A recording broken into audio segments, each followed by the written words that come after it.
Graça e paz, boa tarde. Vamos convidar aqui alguns irmãos para estar participando com a gente da live. Dando continuidade à devoção ao Sacratíssimo Coração de Nosso Senhor Jesus. Estou enviando aqui para alguns irmãos o convite. Peço que você também envie.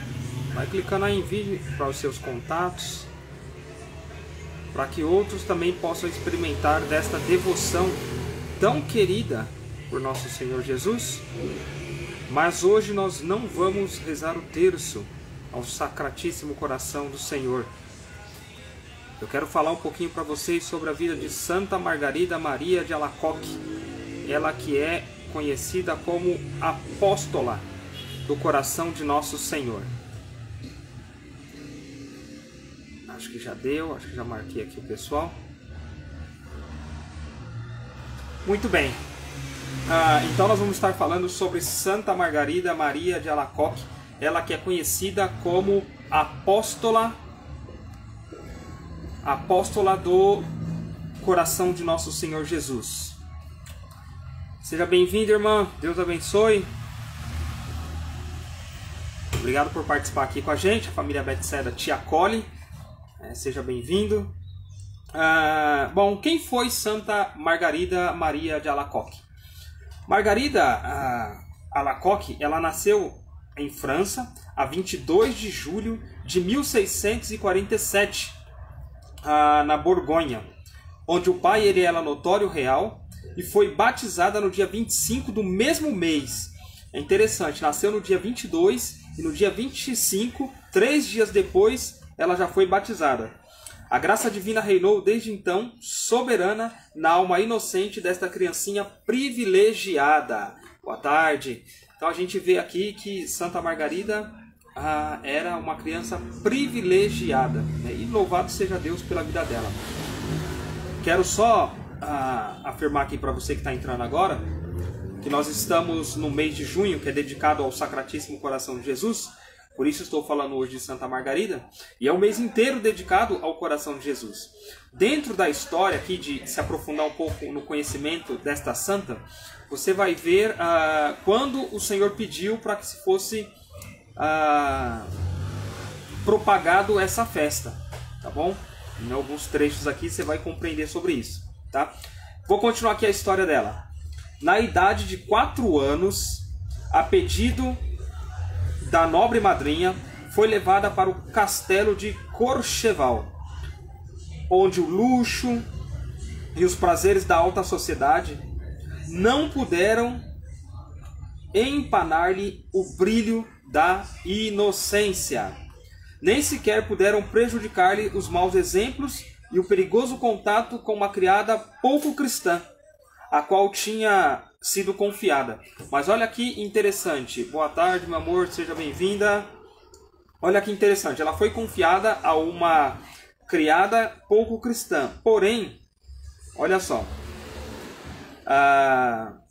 Margarida, adivinhando que o bom Deus não habitava no coração dessa infeliz, evitava-lhe constantemente a companhia, para procurar a de outra empregada que, sob aparências rudes e pouco atraentes, ocultava uma virtude sólida e real.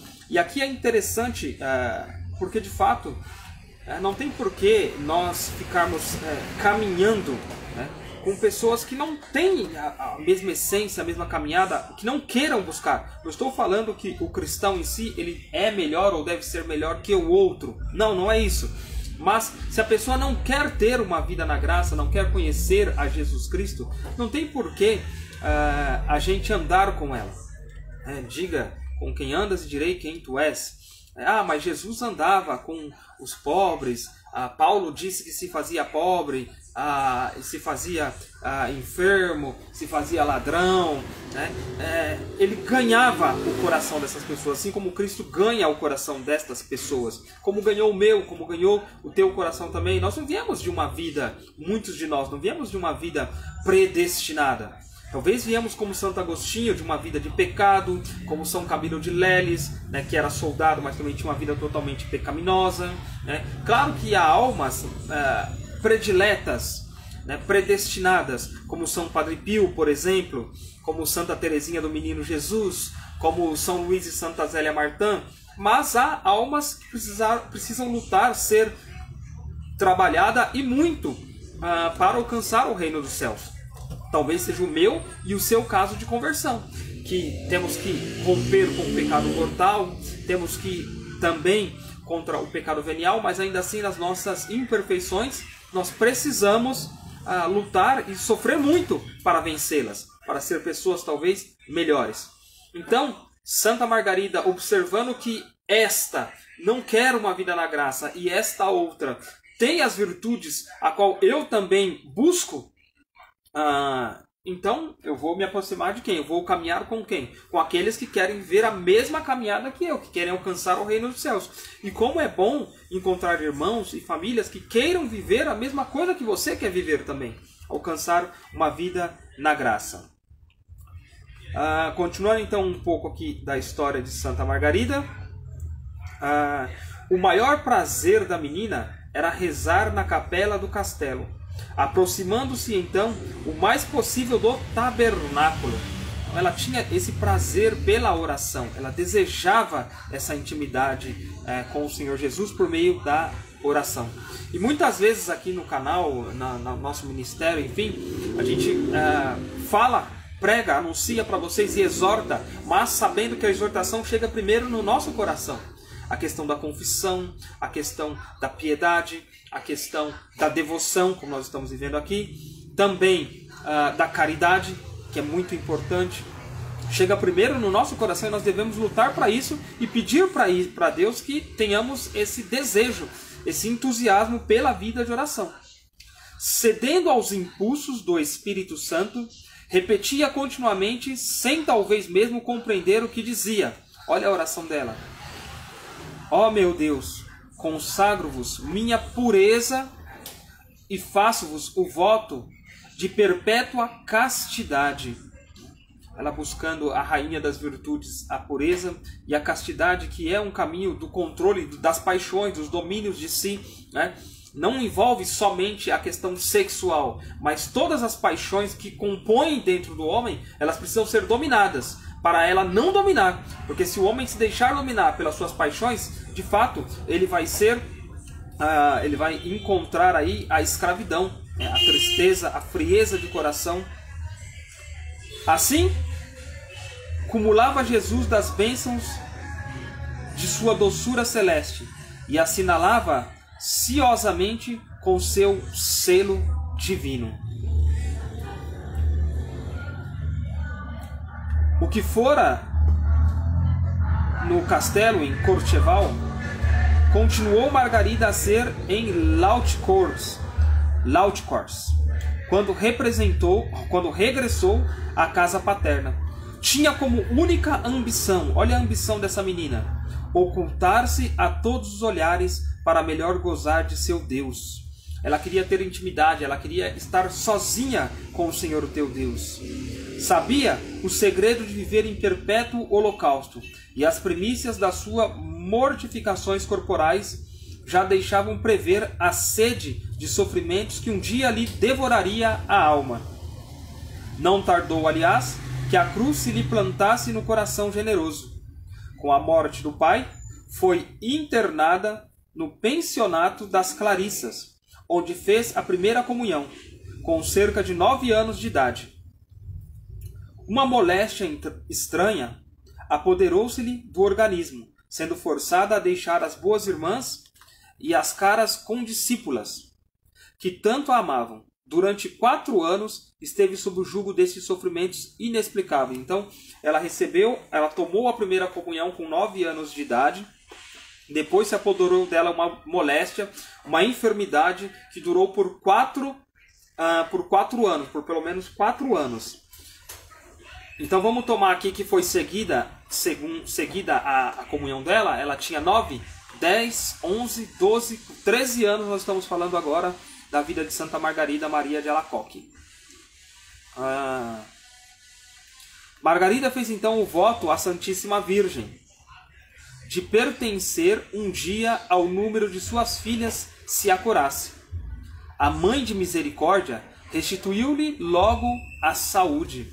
Ela orou, ela confiou em Nossa Senhora e Nossa Senhora logo recuperou a saúde de Santa Margarida. Aqui então nós estamos falando da vida dela por mais ou menos 13 anos de idade. Lembrando que ela vai se tornar uma religiosa da Ordem da Visitação. Vamos trazer um pouquinho mais para baixo aqui a leitura sobre a vida dela, porque também eu não quero estender muito. Foi num dia, olha só, isso é interessante essa parte aqui, ó. Voltando à vida, Margarida não receou seguir o penhor natural de seu temperamento jovial e divertir-se alegremente com as pessoas do mundo. Nosso Senhor soube, porém, detê-la à beira desse abismo.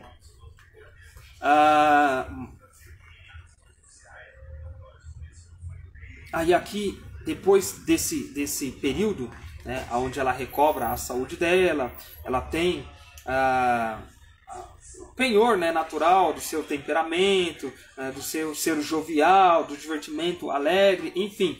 Nosso Senhor não permitiu que ela simplesmente experimentasse desses gozos passageiros do mundo, mas o Senhor logo soube tirar ela do abismo que hoje muitas vezes a juventude e nós também, os casados, enfim, até mesmo os religiosos ficam rodeando.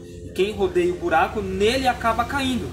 Mas Nosso Senhor não permitiu que ela caísse e logo tirou ela dessas armadilhas, dessas artimanhas, enfim, desses gozos. Sabe, eu vou colocar coisas bem simples. Talvez você falte numa missa, entre aspas, né, no domingo. E no próximo domingo você começa a não participar bem da Santa Missa, depois falta na Santa Missa no domingo, depois isso vai se tornando natural para a sua alma. Então é interessante que logo no princípio se arranque as ervas daninhas. A mãe de Margarida, após a morte do marido, ela sofreu um cativeiro, né? E ela compartilhava isso com a filha. Então a mãe enferma, a filha cuidando dessa mãe, talvez com a sua experiência de intimidade com Nosso Senhor Jesus, incentivando ela, né, a crer em Jesus Cristo, a se aprofundar na intimidade com Nosso Senhor Jesus Cristo.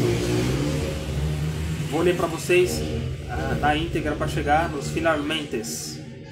A mãe de Margarida, após a morte do marido, sofria um verdadeiro cativeiro, do qual compartilhava a filha. Foi para Margarida uma boa ocasião de fazer o noviciado de renúncia. O que mais lhe custava era ver-se desprovida de recursos para tratar da mãe enferma. Os seus próprios sofrimentos, fazendo-lhe compreender quanto sofrem os pobres, levaram-na a tornar-se, nesta época, dedicada consoladora dos pobrezinhos. Através dessas pobres criaturas via Jesus Cristo, seu Salvador e seu Deus, e para contentá-lo, que não faria? Por amor dele, fez-se ainda mãe espiritual e professora de numerosas criancinhas, pobres, e com que santo ardor cumpria esta laboriosa tarefa. Há muito, já que Nosso Senhor instava com Margarida, para que cedesse à voz misteriosa de seu amor, que a chamava o claustro. Muitas vezes se dignava de mostrar-se-lhe sob a figura de este homo, e no estado em que pôs a flagelação, censurando-lhe a longa resistência à graça. Olha que interessante, né? Trazendo para a nossa realidade, foi catequista, cuidou dos pobres, cuidou da sua mãe, no caso, a família que ela tinha ali, educou as crianças na fé. Ela tinha uma vida de missão, uma vida de apostolado, só que havia um chamado maior, né? Não basta viver os 10 mandamentos, mas se quer ser perfeito, e dessa voz interior ela fugia muitas vezes, talvez por não compreender ainda a tamanha intimidade ou graça que o Senhor queria depositar no coração dela. Foi num dia, após a Santa Comunhão, que ela triunfou das hesitações de sua serva, dizendo-lhe: se me fores fiel, e me seguires, ensinar-te-ei a conhecer-me e manifestar-me-ei a ti. Então aqui Jesus já diz para ela, se ela for fiel e seguir ele, fiel no que ele estava falando para o coração dela, na intimidade do coração dela, ele a culminaria de bens e faria se conhecer por meio dela. A partir deste momento, o crucificado se tornou o mestre predileto da jovem. Nessa escola sagrada, retemperava a alma para as lutas do mundo. Quando se sentia dilacerada pela dor, ia pedir forças àquele que não fere, senão para curar, e atirando-se aos pés do Senhor crucificado, dizia-lhe: ó meu querido Salvador, como seria feliz se imprimisseis em mim vossa imagem sofredora. E Jesus respondia-lhe: é o que pretendo fazer, contanto que não me resistas e contribuas por teu lado para este fim. Olha que belíssimo diálogo de amor. Ela fala e o Senhor responde interiormente no coração dela. Lembra daquela divina inabitação da alma, tão vivida por alguns santos? É exatamente isso. Nós temos que confiar, que crer, que acreditar que o nosso Cristo, o nosso Senhor, é um Deus vivo que se encarnou, nasceu no seio da Virgem Maria, depois passou pela sua paixão, ressuscitou ao terceiro dia. Os apóstolos puderam colocar o dedo na sua ferida, a mão do teu lado. E nós, segundo as palavras dele, feliz aqueles que crerem sem ver, nós temos que ter esta confiança, esta fé, de acreditar, de professar a nossa fé com as atitudes, com as nossas escolhas, com a nossa vivência de oração, com a visitação do Senhor no Santíssimo Sacramento, comungando do corpo dele, sabendo que é um Deus vivo e vivificador e que habita em nós por meio do Espírito Santo dele. Nós temos que incendiar o nosso coração dessa fé, acreditar, para que de fato nós possamos experimentar o que é uma conversão, e conversão da nossa alma, um novo temperamento para a nossa alma. Seguindo um pouco mais da história dela, também não podemos prolongar tanto. A Santíssima Virgem veio-lhe poderosamente em auxílio, e foi sob a proteção da Mãe Celeste que conseguiu a certeza de entrar para um mosteiro de Santa Maria, entre tantos outros conventos que lhe tinham sido propostos. Então é interessante que essa intimidade com Jesus não foge, não nega ou não exclui a intimidade com a Virgem Maria. Porque aonde está o filho, está a mãe. E aonde está a mãe, que é esposa de São José, está também ele. Então eu gosto muito de deixar claro isso, que se está Jesus, está a Virgem. Se está a Virgem, está São José. E se está Cristo, está a Trindade Santa. Então a alma devota do Senhor, que ama o Senhor, ela sempre está amparada e de fato cheia de Deus, porque cheia do Espírito Santo. É esse templo que o Senhor quer que nós sejamos para Ele. Então, quando pela primeira vez se apresentou no parlatório do convento, ouviu distintamente esta palavra interior. Percebe que o Senhor está falando sempre no interior da alma dela? Não é no exterior, não é no barulho exterior, mas é no castelo interior, é na morada interior. É aqui que te quero, disse o Senhor para ela. Ficou tão encantada que ultimou prontamente os seus negócios e voltou em breve para a entrada definitiva no querido Parai de Monial. Olha só, era 20 de junho de 1671. Margarida contava então 24 anos de idade. Olha quanta experiência. Uma mulher, uma jovem de 24 anos de idade, com tamanha experiência com nosso Senhor Jesus Cristo. Tamanha experiência de fé, de caridade. Quanto sofrimento ela já não passou na enfermidade da mãe dela, cuidando dos pobres, enxergando o Cristo nos pobres, educando as criancinhas necessitadas, tá? Então, seguindo um pouco, a superiora e mestre das noviças, almas cheias de experiência e santidade, acolheram a jovem Margarida como um rico presente do céu à comunidade. Cerca de 2 meses após a entrada no mosteiro, isto é, a 25 de agosto de 1671, Margarida recebeu o hábito da ordem da Visitação e com o véu de noiva o nome de Margarida Maria. Ela que tinha o nome de Margarida, nós conhecemos ela como Santa Margarida Maria Alacoque. O nome dela era Margarida Alacoque. Então, por sua santidade nós acrescentamos o Santa, e pela sua ordenação nós acrescentamos aqui o Maria, que foi o nome escolhido por ela.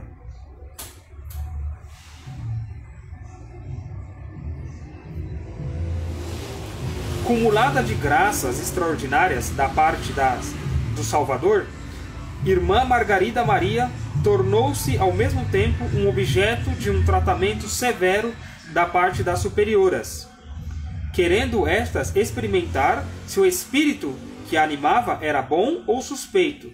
Retiravam-na constantemente dos exercícios espirituais, mortificando-lhe sobretudo o grande atrativo para a contemplação e mandando-a varrer em lugar de fazer oração. Humilde e sorridente, a fervorosa noviça entregava-se às modestas e laboriosas funções, gozando por toda a parte da presença de seu Deus. Entende então que as superiores tiravam ela do trabalho dela e colocavam ela para realizar outras funções. Ela que tinha muita intimidade de oração. Então não é só uma vida contemplativa, né? Sabe aquela passagem de Marta e de Maria? É necessário a vida ativa também. E principalmente para nós leigos, vocacionados ao sacramento do matrimônio, consagrados a Deus, para nós também é importante a vida da contemplação, da oração, da entrega, da adoração, mas também a vida ativa. E nesta vida ativa, assim como Santa Margarida, nós também temos que levar o nosso Deus, a presença do nosso Deus, em tudo. Tanto que ela rezava assim: tudo de Deus e nada meu. Tudo por Deus e nada por mim. Tudo para Deus e nada para mim. Aí Nosso Senhor acabava e dizia-lhe: eis a chaga de meu lado, para aí fazeres a tua morada, atual e perpétua. Justamente pelo fato da vida contemplativa e a vida ativa estarem unidas, porque nós somos corpo, alma e espírito. Então nós não podemos viver somente numa vida espiritual, mas nós temos a nossa vida também física, carnal, os nossos trabalhos, enfim. Isso não impede de que nós sejamos provados no nosso emprego, no colégio, na faculdade, num estágio, enfim, na roda com amigos, com amizades que você tem, com outras famílias, na própria paróquia que você participa, na pastoral que você exerce o serviço para Deus. Ainda assim, ali também nós podemos e devemos ser provados, porque de fato nós estamos na terra de um vale de lágrimas e só vamos gozar da felicidade eterna no reino dos céus. Estamos chegando então aqui na parte de que o Senhor, ela vai ter experiências mais profundas com o Senhor e acaba se tornando a reta final também. Mas é interessante para que a gente viva bem o mês dedicado ao Sagrado Coração de Jesus, uma intimidade com aquela que foi apóstola do coração de Nosso Senhor. No dia 27 de dezembro de 1673, festa de São João Evangelista, quando estava diante do Santíssimo Sacramento, eis que Jesus lhe apareceu, fazendo-a repousar longamente sobre seu divino coração. E abrindo-lhe pela primeira vez, disse-lhe: meu divino coração está apaixonado de amor pelos homens, por ti em particular, que, não podendo mais conter em si mesmo as chamas de seu divino coração, e abrindo-lhe, as propague por teu intermédio. Mostrou-lhe outra vez o Sagrado Coração, encimado por uma cruz e cercado de espinhos, revelando-lhe que esta cruz aí fora plantada desde o primeiro instante da encarnação.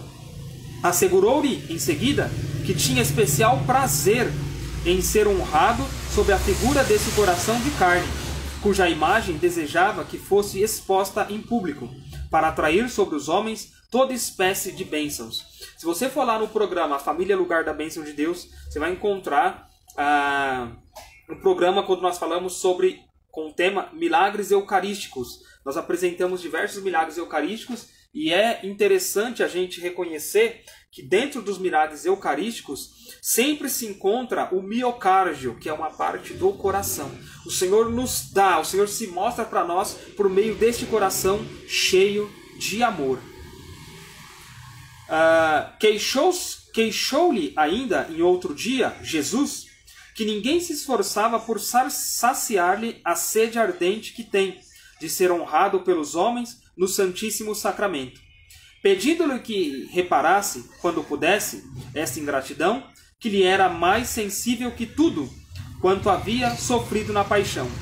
Ordenou-lhe, para isto, receber a Santa Comunhão, especialmente na primeira sexta-feira do mês, e avisou-lhe que a faria participar todas as noites de quinta para sexta-feira da tristeza mortal que sentiu no Jardim das Oliveiras, mandando-lhe que se levantasse para esse fim entre as 11 e meia-noite, às 23 horas e meia-noite, e se prostrasse com a face em terra para aplacar a justiça do Pai Celeste.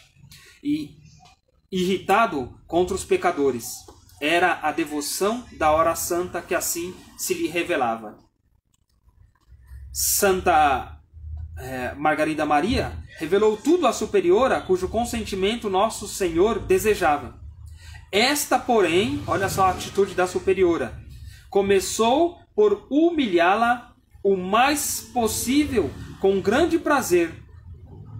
E essa parte é interessante, porque o cristão hoje, ele é ridicularizado, ele sofre o martírio da ridicularização por parte de próprios amigos, de companheiros de trabalho, repito, de faculdade, por professores, por estágio, aonde quer que você manifeste a sua fé, até mesmo dentro da própria família, muitas vezes você acaba sendo ridicularizado por estes, que não compreendem essa experiência de amor, essa experiência de conversão. E muitos te caluniam, querem te difamar. Muitos homens e mulheres de Deus passaram por isso. E a Santa Igreja em si, desde o momento da sua fundação, ela sempre participou, ela sempre presenciou, ela sempre foi perseguida de alguma forma. Algumas vezes de uma forma sangrenta, outras vezes de uma forma a ser ridicularizada, defamada, colocada em descrédito, enfim. É o que acontece e é o que está acontecendo aqui com Santa Margarida também. Assim foi com Santa Bernadette Subiru, da aparição de Nossa Senhora de Lourdes. São Felipe Neri sofreu também essa ridicularização por meio de alguns cardeais. São Padre Pio, que foi perseguido pelo seu próprio bispo. Enfim, quando o sofrimento, quando a perseguição vem daqueles que são de dentro da nossa casa, ela se torna mais difícil, mais dolorosa. Enfim,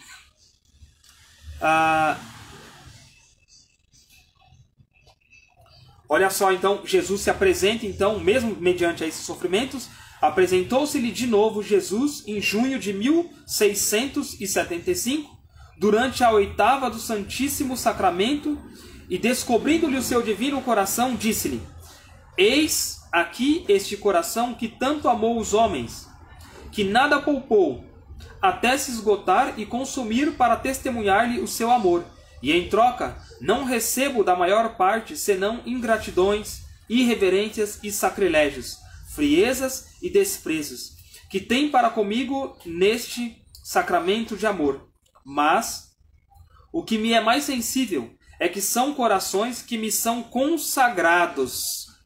Aqueles que servem ao Senhor, aqueles que se consagram, que participam da missa, aqueles que trabalham em pastorais, não é? Aqueles senhores que trabalham em grupos de oração, que pregam o Evangelho, próprios sacerdotes, enfim, pessoas de movimento A, B ou C dentro da Santa Igreja, corações consagrados a Deus por meio da consagração à Santíssima Virgem, da consagração a São José. Mas o que me é mais sensível é que são corações que me são consagrados, que assim procedem. Desejo, por isso, que a primeira sexta-feira após a 8ª da festa do corpo de Deus, a festa de Corpus Christi, seja festejada de um modo particular para honrar meu coração, ou seja, a solenidade ao Sacratíssimo Coração de Jesus, que nós já vivemos, e por isso nós demos início, depois, né, da solenidade, nós demos início a esses encontros para prolongar ou para acostumar o nosso coração a ter intimidade com o coração do Senhor Jesus. Peço-te, comungues nesse dia e faça reparação honrosa pelas irreverências que ele sofre, quando está exposto sobre os altares. Prometo-te que meu coração se dilatará para derramar com abundância os eflúvios do divino amor sobre aqueles que lhe prestarem esta honra, propagarem esta devoção. Mandou-lhe ainda o Salvador que se lhe dirigisse ao seu servo, o padre de Lacombiere, piedoso jesuíta, que a providência divina tinha enviado para ser o conselheiro e amparo da humilde religiosa, e que não se teve dificuldade em tranquilizar as superioras e bem assim a submissa serva de Deus, de cuja santidade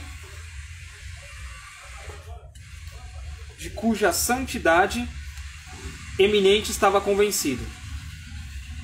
O venerando sacerdote não podia pôr em dúvida a veracidade da mensagem e, após haver refletido e orado, julgou de seu dever começar sem demora a corresponder aos desejos do Divino Coração, consagrando-se desde logo, a 21 de junho de 1675, sexta-feira, após a 8ª da festa do Santíssimo Sacramento, a solenidade agora do Santíssimo Coração de Jesus, de corpo e alma, ao serviço e amor do Sagrado Coração de Jesus. Então ela ficou conhecida como Apóstola do Coração de Nosso Senhor. Era, porém, apenas uma semente oculta à devoção que assim se iniciava, e que antes de germinar em pleno sol e produzir fruto ao cêntuplo, devia custar ainda a generosa Apóstola do Coração de Nosso Senhor muitas lutas, trabalhos e humilhações cruciantes. Muito bem. Em breve e por todo o mundo se propagou, tomou incremento a piedosa devoção, tornando-se por toda parte, como já o fora no mosteiro, uma fonte admirável de renovação espiritual, temperamento da alma, um foco inflamado daquele fogo de amor divino que Jesus veio trazer à terra. Margarida Maria, acerca dos carinhos e veneração de suas irmãs, sentia acabada sua missão na terra, e com prazer predizia: não mais viverei, porque nada mais sofro. Dizia também: sem o Santíssimo Sacramento e a cruz, eu não poderia viver e suportar meu longo exílio. Mais que ninguém, essa serva, ela sentiu o que escrevia: como é doce morrer após ter tido uma constante devoção ao Sagrado Coração daquele que nos deve julgar. Então, a 17 de outubro de 1690, foi abismar-se para sempre no Sagrado Coração de Jesus. O Papa Pio IX beatificou a 18 de setembro de 1864, e a 13 de maio de 1920, o Santo Padre Bento XV se dignou promulgar o decreto de canonização da serva de Deus. Pio XI estendeu o ofício da santa a toda a Igreja, em 26 de junho de 1929. Eu quero encerrar esse nosso encontro de oração. Li um pouco aqui para vocês sobre a vida de Santa Margarida Maria de Alacoque, mas eu quero encerrar com uma oração. Então tracemos novamente, para quem entrou depois, mas com piedade, o sinal da cruz, em nome do Pai, do Filho e do Espírito Santo.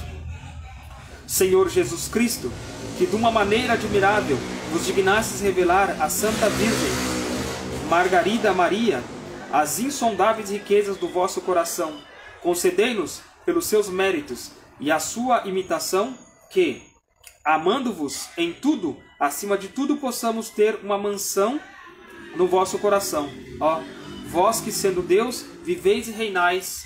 Amém. Gente, louvado seja Deus pela vida de vocês. Obrigado pela intimidade, obrigado da intimidade com o coração de nosso Senhor Jesus. Eu li aqui para vocês, tirei, né, a história de Santa Margarida de um livro chamado Na Luz Perpétua, A Vida dos Santos, no volume 2, do padre João Batista Lehmann, tá? Vocês encontram esse livro na livraria do Anderson Reis, tá bom? Então é isso. Eu vou deixar aqui a capa do livro para vocês verem e encerro aqui pedindo as maiores e ricas bênçãos da parte de nosso Senhor Jesus para vocês e para as vossas famílias também. Salve Rainha Santíssima e valei-nos o coração amantíssimo do glorioso São José. Doce coração do meu Jesus, fazei que eu vos ame sempre, cada vez mais. Em nome do Pai, do Filho e do Espírito Santo. Amém.